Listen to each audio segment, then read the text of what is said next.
Risa Saraswati yang pertama kali diterbitkan pada tahun 2018. Pernah nggak sih teman-teman semuanya lagi asik baca buku sampai merinding gara-gara ceritanya tentang seorang anak yang lari dari rumah, dikejar-kejar hantu di apartemen tua, sampai kamu sendiri merinding mikirin nasibnya. Pada awalnya, itulah yang dijual Risa Saraswati di bukunya yang berjudul Silam. Kita diajak bersimpati habis-habisan pada kehidupan seorang anak kecil yang tiba-tiba diteror hal-hal gaib. Tapi teman-teman jangan dulu merasa kasihan ya, karena ternyata Risa Saraswati memiliki cara yang lumayan mind-blowing untuk membuat pembacanya terkecoh akan plot twist di bukunya yang kali ini. Buku Silam menceritakan tentang Baskara, seorang anak kecil yang telah ditinggal pergi oleh ayahnya, dan kini ia hanya tinggal berdua dengan ibunya. Bahkan, ibunya kerap memarahi Baskara tanpa alasan yang jelas dan tidak mau mendengarkan perkataan anak itu. Di sekolah pun, Baskara menjalani kehidupan sekolahnya dengan mengalami perundungan yang sangat berat. Mungkin jika aku membayangkan diriku seperti Baskara, aku pun tak akan sanggup menjalaninya.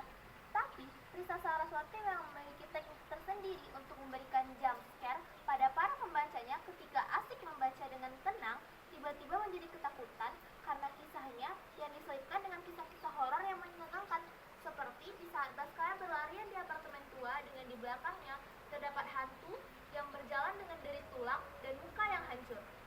Tapi menurutku, bukan itu bagian paling menyedihkan dari cerita ini. Bukan tentang Baskara yang kehilangan ayahnya, ataupun bagaimana ia berlari di lorong apartemen dengan hantu yang mengejarnya. Tapi bagaimana tentang Baskara yang akhirnya menyadari akhir dari hidupnya. Anak yang tidak tahu apa-apa, yang saban hari masih dirundung oleh teman-temannya, dimarahi oleh ibunya, tidak mengetahui bahwa dirinya sendiri telah meninggal di saat ia mengalami perundungan itu dan menganggap dirinya masih hidup. Ia ketakutan ketika ia dikejar-kejar oleh hantu dengan deri tulang yang keras tanpa menyadari bahwa kaca pun sudah tidak lagi memantulkan pandangan dirinya. Tapi, menurut aku yang terlalu dimanjakan oleh cerita Danur milik Risa Saraswati, membaca Silam itu seperti mendatangi konser rock, tapi yang tampil band pop akustik. Rasanya seperti ada yang kurang.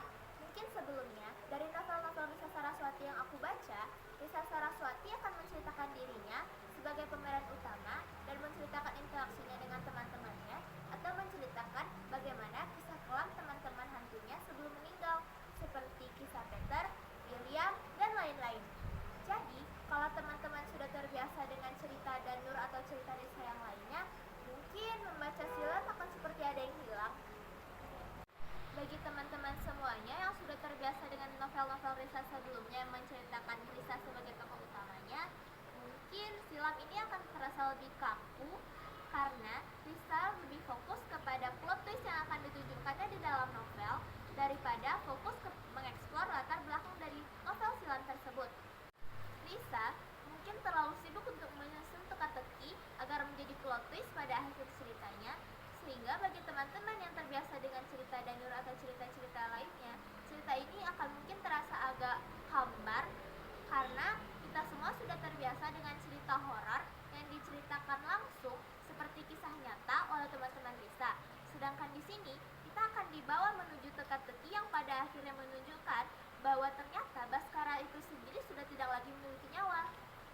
Menurut pandanganku sendiri, di buku Silam kali ini, Risa mencoba keluar dari zona nyaman yang biasanya menceritakan dirinya sebagai tokoh utama, kini menghadirkan Baskara sebagai sosok seorang anak manusia yang ternyata hanyalah sebuah nyawa yang sangat rapuh dan tidak menemukan arah kemana harus ia pergi.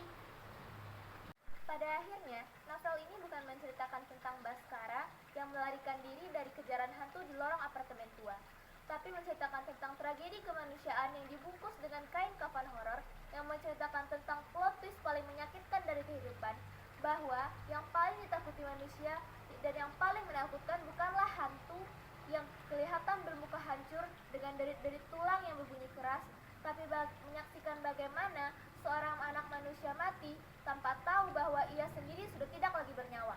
Dan ketakutan itu sendiri adalah kematian yang tidak diketahui, kematian dengan rasa penasaran, dan kematian dengan hal-hal yang belum selesai di dunia ini.